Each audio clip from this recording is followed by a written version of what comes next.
اعوذ باللہ من الشیطان الرجیم بسم اللہ الرحمن الرحیم الحمد للہ رب العالمین الصلاۃ والسلام علی اشرف الانبیاء والمرسلین خاتم النبیین سیدنا محمد وآلہ الطیبین الطاہرین ولعنۃ الدائمۃ علی اعدائهم اجمعین اما بعد فقد قال اللہ الحکیم فی کتابہ الکریم بسم اللہ الرحمن الرحیم ادعونی استجب لکم۔ عزیزان گرامی، صحیفہ سجادیہ کے عنوان سے ایک چوتھی گفتگو آپ کی خدمت میں پیش کر رہا ہوں، اور جیسا کہ میں نے آپ کی خدمت میں پیش کیا کہ چوتھے امام کا جو انداز ہے دعا مانگنے کا، کس طریقے سے اہل بیت علیہ السلام کے اوپر درود کو بھیجا اور کس طریقے سے خدا کی بارگاہ میں اس پستی کا اظہار کیا کہ جو واقعاً ہر انسان خدا کی بارگاہ میں جتنا حقیر و پست ہے۔ آج چوتھے امام کی ایک دعا 38 نمبر کی دعا کہ جس میں امام علیہ السلام پروردگار عالم سے معافی کا تقاضا کر رہے ہیں، اور کس سلسلے میں معافی کا تقاضا کر رہے ہیں؟ دعا مانگنے کا طریقہ سکھا رہے ہیں کہ لوگوں کے حقوق کے اعتبار سے پروردگار عالم سے معافی مانگو۔ یہ جو دعا ہے در حقیقت نہ صرف یہ کہ دعا، بلکہ در حقیقت اخلاقی پیغامات اس دعا کے اندر پوشیدہ ہیں، اور کئی سارے اخلاقی پیغامات ہیں۔ دعا نمبر 38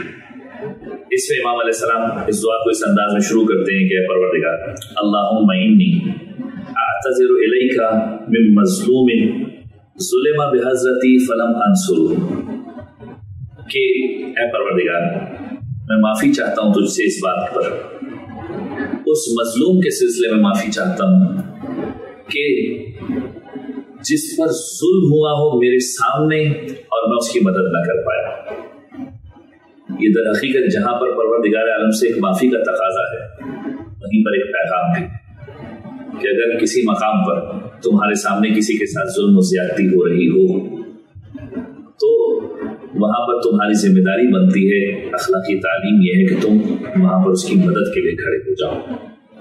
روایت معصومین کے جملے یہاں تک ملتے ہیں، چھٹے امام فرماتے ہیں کہ جو شخص بھی کسی مظلوم کی نصرت کے لیے کھڑا ہوگا تو پروردگار عالم بھی روز قیامت، روز حساب اس کی نصرت کرے گا، اس کی مدد کرے گا۔ اور اگر کوئی اختیار رکھتا ہو کہ نصرت کر سکتا ہو اور جان بوجھ کر نصرت نہ کرے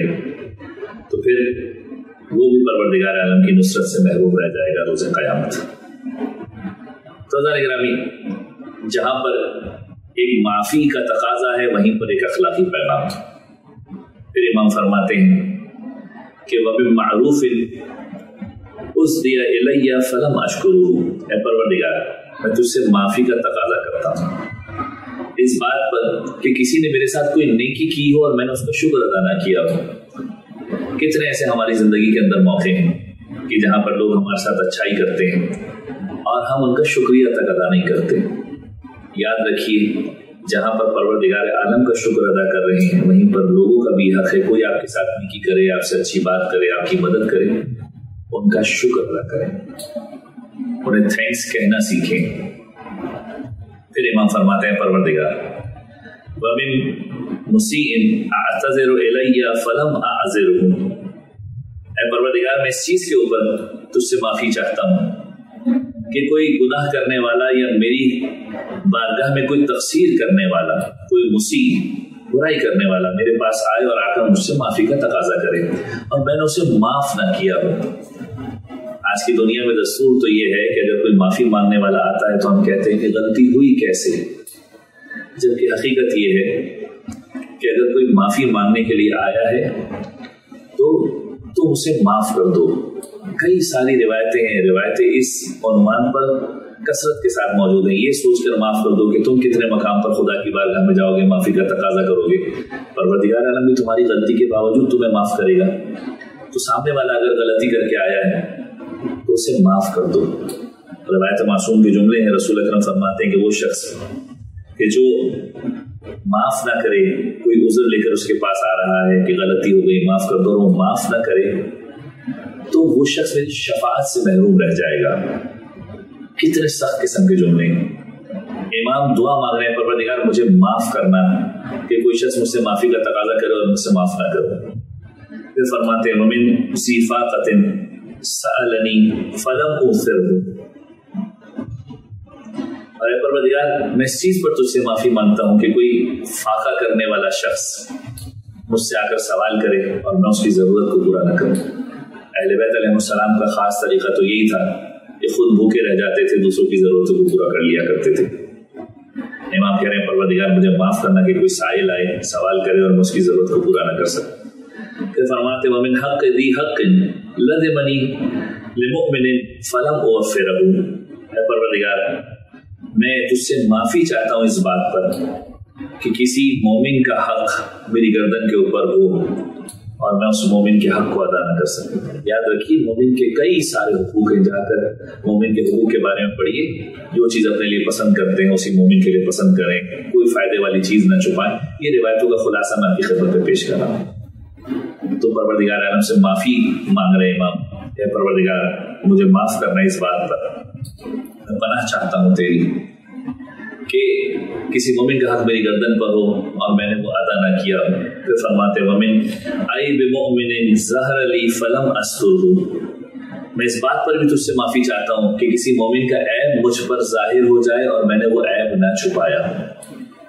آج کی دنیا میں انسان اگر غور کرے تو کتنے ایسے عیب ہیں جو پروردگار عالم نے ہمارے چھپائے ہوئے ہیں، تو اگر کسی مومن کا کوئی عیب پتہ چلے تو اسے ظاہر کرنے کے بجائے چھپائے۔ امام فرماتے پروردگار میں تجھ سے معافی چاہتا ہوں کوئی عیب میرے لیے ظاہر ہو گیا ہو لوگوں میں سے کسی کا اور میں نے اسے نہ چھپایا ہو، چھپانا سیکھیے۔ پھر امام فرماتے ومن کل اثم عرض لی فلم احجرہ،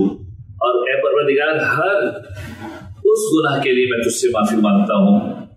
کہ جو عارض ہو گیا ہو، مجھ تک آ گیا ہو اور میں نے اپنے آپ کو اس سے نہ بچایا ہو، تو پروردگار عالم مجھے ان تمام معاملات کے اندر معاف کر دے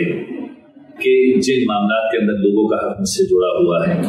یا میں نے کوئی ایسا گناہ کیا کہ کسی مومن کی حق تلفی ہو گئی ہو، کسی کے ساتھ زیادتی ہو گئی ہو۔ جہاں پر امام علیہ السلام دعا میں خدا سے معافی مانگ رہے ہیں وہیں پر یہ سارے اخلاقی پیغامات بھی لوگوں تک پہنچا رہے ہیں۔ پروردگار عالم سے دعا ہے بعد اللہ تجھے واسطہ محمد و آل محمد کا ہمیں ان تمام حقوق کو ادا کرنے کی توفیق عطا فرما اور اپنے اخلاق کو بہترین انداز میں مرتب کرنے کی توفیق عطا فرما، زمانے کے امام کے ذریعے عاجل فرما۔ ربنا تقبل منا انك انت السميع العليم وتب علينا انك انت التواب الرحيم۔